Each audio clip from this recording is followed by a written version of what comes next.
Hey everyone, I'm Noctis Corvus, but you can call me Noctis. This week we're working on yet another one of the ideas that I had during my 30-day art challenge that I did a few weeks ago. Well, last month. And this one is the one of the winged figure. It had been quite a favourite of mine from the 30-day sketches that I have really wanted to work on since I made it. But I think that until now though, I haven't quite had the time or the allowance to work on it in a way that I would want to. I would always be rushing to get it done, so it's kind of just sat until now. The idea at play is fairly simple, a winged figure in the environment with a few choices to make along the way, and I will talk about the process a bit more in the moment. Yet I felt that this drawing would be perfect to try and maybe build on a skill to the side. I won't really be mentioning it too much here as it isn't too relevant to the actual drawing process, and I don't know if I included it in the title or not. The title is always the thing that I work out at the very last step of this entire process. But I did use this drawing to try and get back into the flow of streaming over on Twitch. For the time being, I don't exactly have anything of a schedule to mention to you, but I have kind of been doing it when time permits, and I have had something else to work on or just to hopefully develop a schedule that works for me. By that I mean that my aim is to just continue doing it until one maybe emerges or I can tell when it works and when it doesn't. For now though, I'm working out how often I feel that I could stream, see how long I'm comfortable streaming for at the moment in time as well, and just everything else that also comes along with it. I have been enjoying it all, and with all of that said, so I do hope to maybe have a schedule I could point to soon enough. I just unfortunately don't at this exact moment in time. Now though, as I have mentioned, it otherwise doesn't play too much into this drawing, I will admit, but it was sort of something in the background that I thought was maybe worth mentioning, given that it was a little bit out of the ordinary that I would do with it. Anyway though, we aren't here though for me to just talk about that. You're here for the drawing and what went into it, so let's actually turn our attention that way. The process for this drawing began, as I have mentioned, back in the 30-day drawing video that is on the channel. This one, to the best of my knowledge, stems from the prompt of wings, though I might also be wrong given the time that has passed since then, and the fact that I really should have gone back to check before I started recording this, and I just kinda didn't. Anyway though, it kinda just makes more sense that this would be for the prompt of wings, just with all the different details added around to it being optional elements that I do remember adding later. It was sort of something that I was using to kind of combine ideas into more detailed outcomes, but those were always optional, so I wasn't sure if I would include it or not in the long run. But this idea definitely maybe stems from the idea of wings. That's at least what I'm going to believe for now, anyway. I might be entirely wrong. But yes, though, the 30-day challenge gave me this idea, and I sort of just kind of sketched it in with various values, just to maybe lay out what it might look like in a really quick process, as I wasn't aiming to spend too long on the original sketch of this idea. The entire point was that it was down on a page before I moved on, and I could look at other ideas. It was only later that I then added this sketch to its own file, where it could really breathe and I could finally look at this drawing in isolation from other ideas that I had for wings at the time. It was only at this point that it kind of developed into something of its own thing, and that was something that I really wanted to work on. As you can see, I did just that. The more days passed, the more I kind of let it sit there in my files, whilst I still liked the values that I had been experimenting with, and I also very much liked the overall idea still. I never really went off it or had a moment where I sat there and didn't like the idea or thought of deleting it and starting over. Instead, I just had other things to do that took a little bit of time and a little bit of priority away from it. And other things that just kind of felt a tiny little minuscule bit more fun compared to this for the moment. And also, okay, I will just admit it, that I was intimidated by the wings, since I do very rarely draw them, but it was also that I had other things to do as well. The sketching from that point was fairly simple. I did all of it as part of the 30-day challenge, so when it came to this point, I just had to work out what sort of approach I would want to take, and also work out how I wanted the final drawing to actually look. My first debate through this was the simple question of whether or not I wanted to work with an outline this time, or whether I'd just skip it entirely. You see, I did trial it before I started with the flat shapes, yet I really wasn't liking the direction it was going for that specific moment. I instead decided that I would do the flat colours, see how all of that looked, and maybe outline it after the fact if I still felt like the outlines were needed or that if I felt like they'd add anything to the outcome. By doing this, I would see if it was actually lacking or not. So, whilst I would usually mention the outline before anything else at the moment, I will actually have to go chronologically and start on the flat colours and the chosen palette before circling back to the outlines. Though I will also say now I may forget entirely to circle back to the outlines, since they weren't really too central to the drawing and I did add them after the flats. Anyway though, the palette in my original plan was to do something sort of temporary, where I could instead focus on the shapes and the forms of things, before getting overly concerned by what I would be doing with the colours or what I liked and didn't. I wanted to focus on one thing at a time in the original plan that I set out to, but I didn't exactly have it end up that way. I think it was part of the way through that I started using colours that I felt would be a little bit closer to the overall idea that I may want to use later, rather than anything neon and overly bright, as the other ones were getting a little bit distracting. The trade-off to this, however, is the simple fact that I did sort of stumble into the palette that I would later want to use, and that was without too much of a reason behind it. Well, that's a partial lie. There were reasons behind it, but ones that I don't know how to explain at the very least. And don't get me wrong, there were definitely subtle shifts in the palette when I had finished the flat colours, but it wasn't anything drastic or unrecognisable. I may have darkened the red of the dress a little bit, as I think it made the palette more balanced and fit the image more than before and kind of matched my idea of this a bit closer. Even then, it wasn't made too dark, and it still ends up rather faded as I had wanted to keep that element when shading everything. If anything, their skin tone changed the most off camera, as I couldn't, for the life of me, settle on something. I mean, all I really knew was that I didn't want any sort of natural skin tone, as I wanted to see what it would look like if I branched out a little bit. I then went for the same purplish grey that I often kind of default to when I don't want a natural skin tone, but otherwise don't know what looks good in this situation. And that is probably something that I would change if I were to do this all over again. You see, I don't even know why I do this.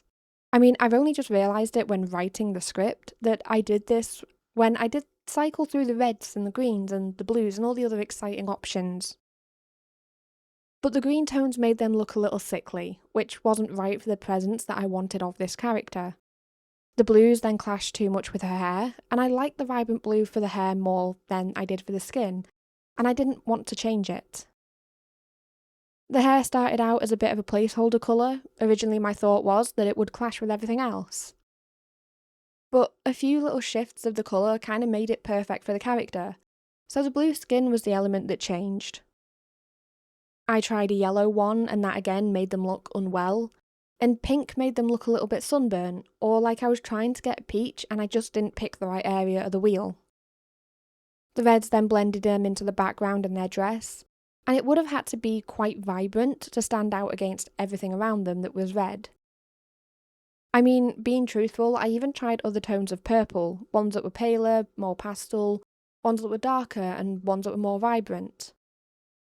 But just none of them worked, and I had the exact same issue as every other colour, with it just not matching the palette. So with all of that said, I ended up with the greyish tone, as it complemented the colours present quite well, and it also didn't make her look unwell or sickly. And it also wasn't overdoing a colour already in use, like the red. But that's kind of enough of the colour palette. Everything else sort of just worked itself out as I went along with it. I actually instead want to talk about more of the details in the drawing, as that's kind of really the best part of this idea. And as I said, the lines and the outlines didn't really play much of a part. It was more just something that added that little extra touch that I liked to it. So the details are really where this entire thing comes to life. The first of these details is, quite obviously, the wings. Now, a minor and small elephant in the room is that I originally sketched this person to have 3 sets of wings. Yet when it actually came to shading and finishing the entire drawing, there were only 2. 2 is 1 less than 3, so that is 1 less than I sketched. And that's without any major changes to the flat colours in the middle of this. So what happened? How did I just forget or lose a set of wings between the start and the end of this entire thing? I instead have a very simple answer for this. I decided that the 3 wings would have just been too cramped in the drawing, as the top 2 were blending into one another and it wasn't necessarily changing the image for the better. The middle wings would have just been a mush of colours to try and emulate feathers, without much of it otherwise showing. It would have been a headache, a nightmare, and simply not worth it in the long run.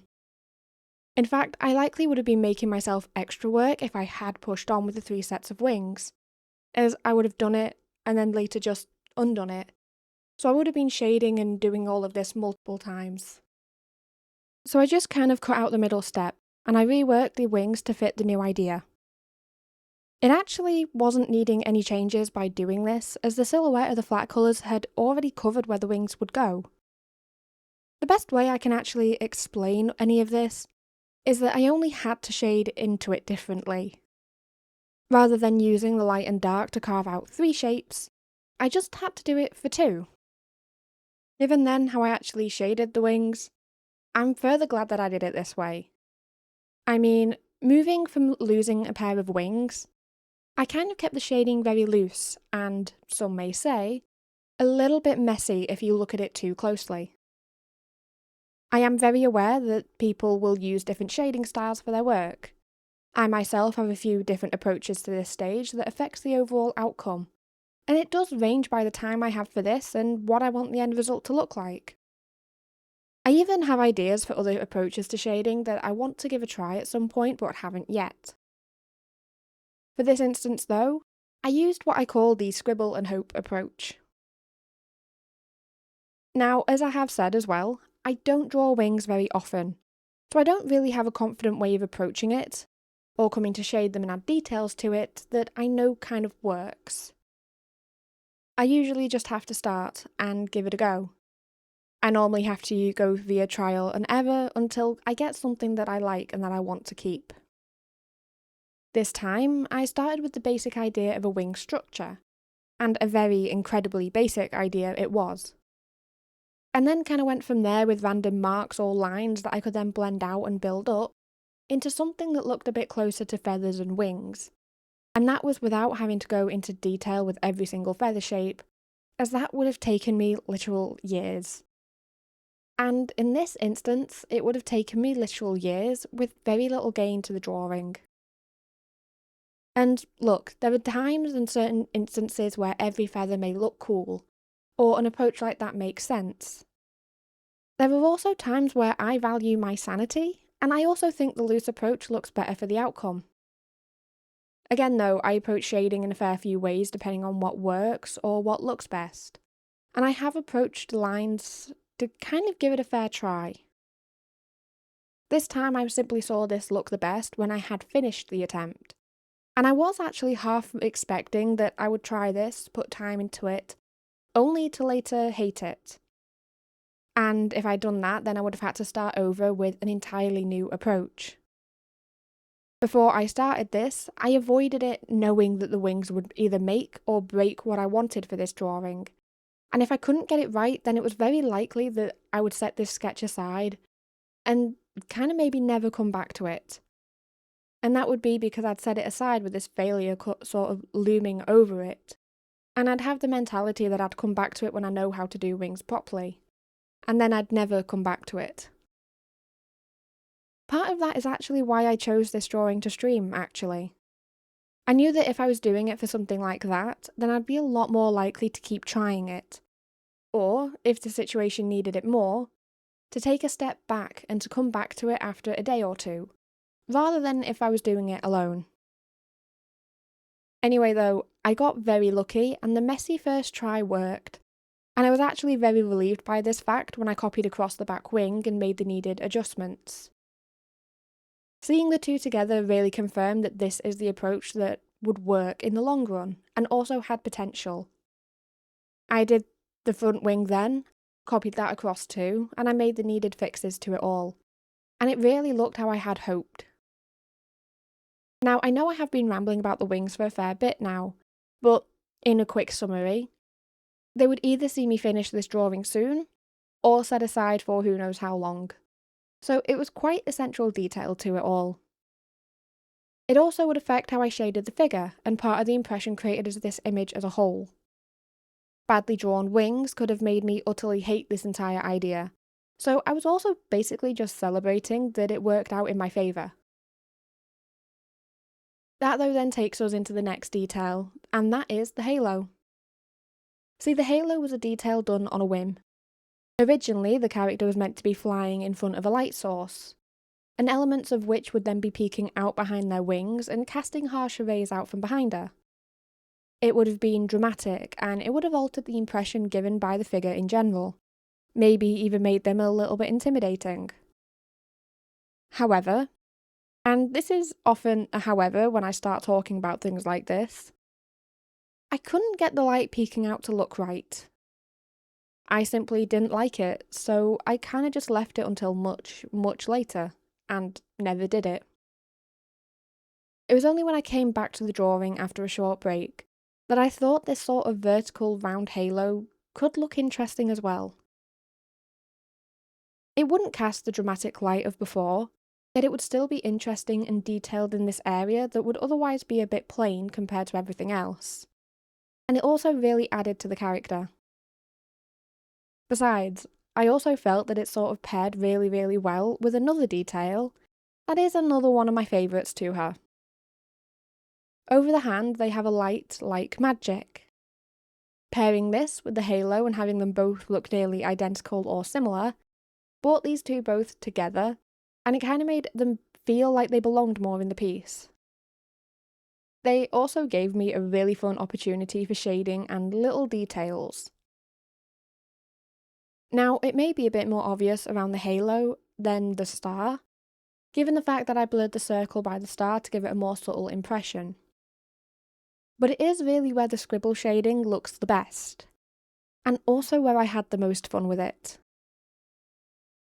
From afar, barely any of it is seen, and it just sort of looks like some sort of fuzziness by these areas.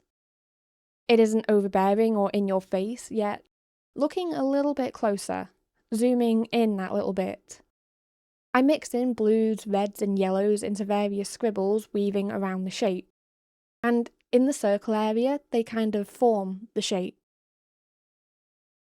Now this subtlety is what I wanted, and I love how I can't really overthink it given how it is from afar. And it does have very little impact in the larger scale of things, but again, it's what adds to it. You see the impression, the little effect, without seeing too closely how much of it is just random marks. And really, it's just scribbles to create it all. A small brush and having fun goes quite far to add to the wanted interest of these areas, without overdoing it. And that is really my only concern as well, making sure that I don't overdo it. I mean, I maybe could have made it stand out a bit more, made it a bit brighter in the end. Yet I also am glad that I didn't. I usually rely a lot on light and vibrancy to make different areas stand out, and this time I felt that I could do without it. Besides, if I had made them much more or busier, then I very likely could have had issues with the wings and clashes there. But I really just had fun scribbling around it though, and it worked so well. Before I move on though, this is also where I started adding the little red dots to the image, and I knew when I started doing this that they would be part of the finishing touches that I would come back to look at later. There isn't a reason for this, other than I like how it looks and the red ties in with the dress, and it is very rare that it doesn't help make a drawing feel more complete for me personally. In this instance, it ties into the magic.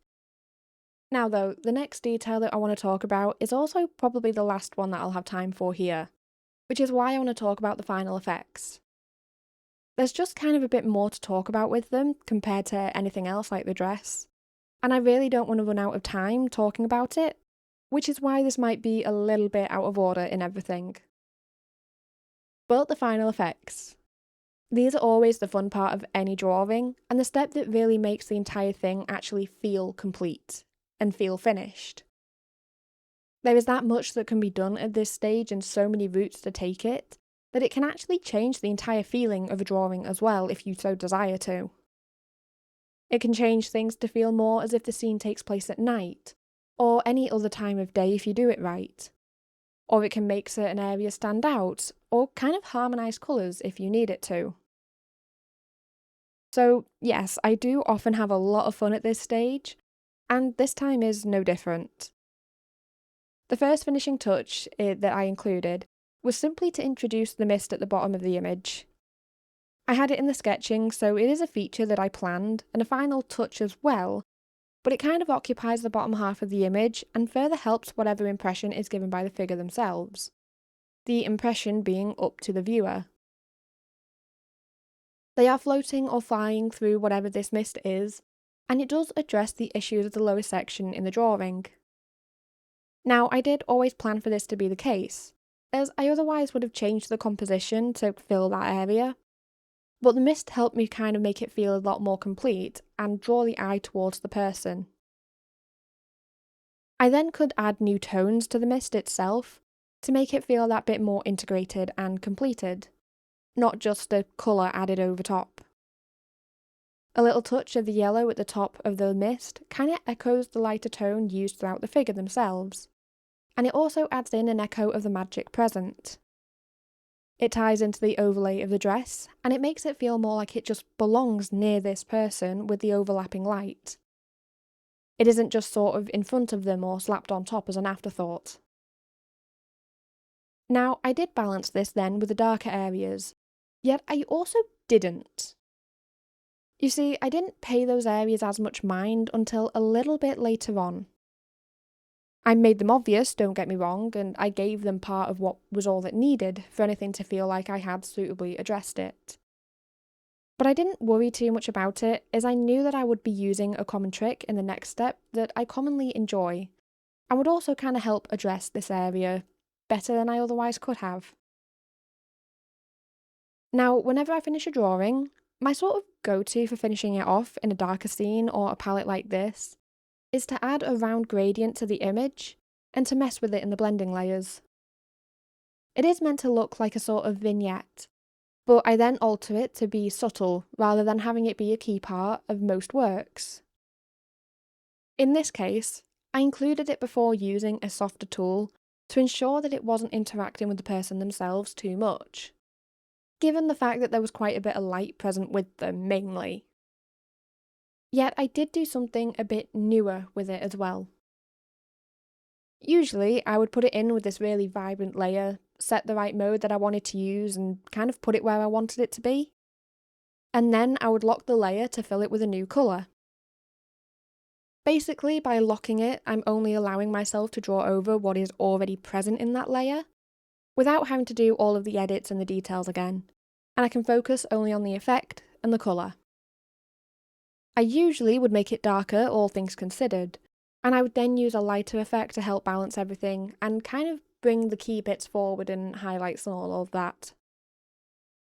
This time though, I put it in with a vibrant purple, and I then left it as this vibrant purple. And I do mean vibrant, by the way, since the purple I used is the very corner of the colour wheel that, 9 times out of 10, you wouldn't typically want to use and normally avoid given how saturated they are to actually work with. I, personally, would never work with them as the main colour, and I did debate if I kept it as this or not, and that was mainly just how I normally feel about them that was hindering me. I decided, why not? What was actually stopping me from using it when I liked how it looks, and I didn't feel much need to change it anyway, besides routine and habit. I could keep it, and I wanted to, So I absolutely did, and it made everything feel more complete, whilst also adding a lovely purple hue around the edges. And it is still very subtle in most areas. It's only really most noticeable in the mist at the bottom, which again is more of a feature that made me keep it in rather than something that would make me want to take it out. And I actually really loved how this all finished it off. It kept it interesting, and it also didn't darken it too much like I otherwise have had issues with before. Now though, we are actually coming up on time here, even though there are the basic details that I wasn't maybe able to get around to. These are just more the accents of the dress itself, as I couldn't say much about the hair or whatever. But considering it a bit more as well, I doubt that I could explain the dress much either beyond any of this. Things just kind of look cool or were put there to be fun. So let's look at the drawing as a whole, since I really like how it turned out. Before I started it, I worried about the wings, yet I found them far easier than I would ever dare to expect. And most parts of the drawings just kind of fell into place. The shading itself didn't take me too long, and I was able to get it done with a single stream, without even having to run downstairs to feed the dogs midway through, which part of me really expected that I would have to do. And yes, that is just the shading part, the other stages were done via other streams, but I was still quite surprised that it didn't take me longer. Now, speaking of the streaming element, part of me expected that by using that to work on this drawing, by giving myself time for this by tying it into something else, I thought that it might hinder the overall result, as I'd be more focused on the stream elements, or more hyper aware that I was doing something outside my normal comfort zone.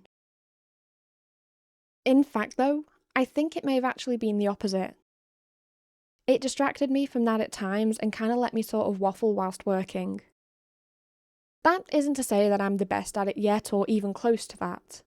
I could arguably do a bit more to get used to talking whilst I work, or keeping in mind that I'm not sat on my own, so I can't just sit in hours of silence, even if art is something that's a bit more relaxing. But it got me used to the idea of kind of doing it, just giving it a go. It made hitting the go live button a little bit less intimidating, and made me feel like I can do it via more streams as I want. For example, I'm aware that I might be able to play games on stream if I wanted to, whilst keeping art over here. Or I can go live and, hopefully at some point, chat to people whilst working on a host of other projects and ranges of things. So by doing this, I am glad that I sort of gave it time. The drawing itself is one that I like for myself, that I also think others might enjoy, so I could turn it into prints down the line if I wanted to, or I can simply keep it for my own enjoyment as well. Not to mention that it checks off another idea from the 30-day list that I am very slowly working through, since I have a lot of ideas from it that I want to do something with. And the more that I look at those old ideas, the more I'm getting new ideas, so it's about time that I start working on them. Now, I also really hope that you like it as well. I will admit that I do draw for myself, as that's kind of what got me into art in the first place. I make what I like, but I also really enjoy hearing that others like what I'm doing as well. Part of me doesn't know how to react to it still, but I'm always overjoyed whenever people like what I do. But though, that is all that I have time for this week. Thank you so much for watching, and I do hope you have an amazing week. If you are interested in my streams, I will leave a link to the Twitch down below, but I will again caution that any sort of schedule is still within the works. That being said, I hope to see you next time, and for now, goodbye!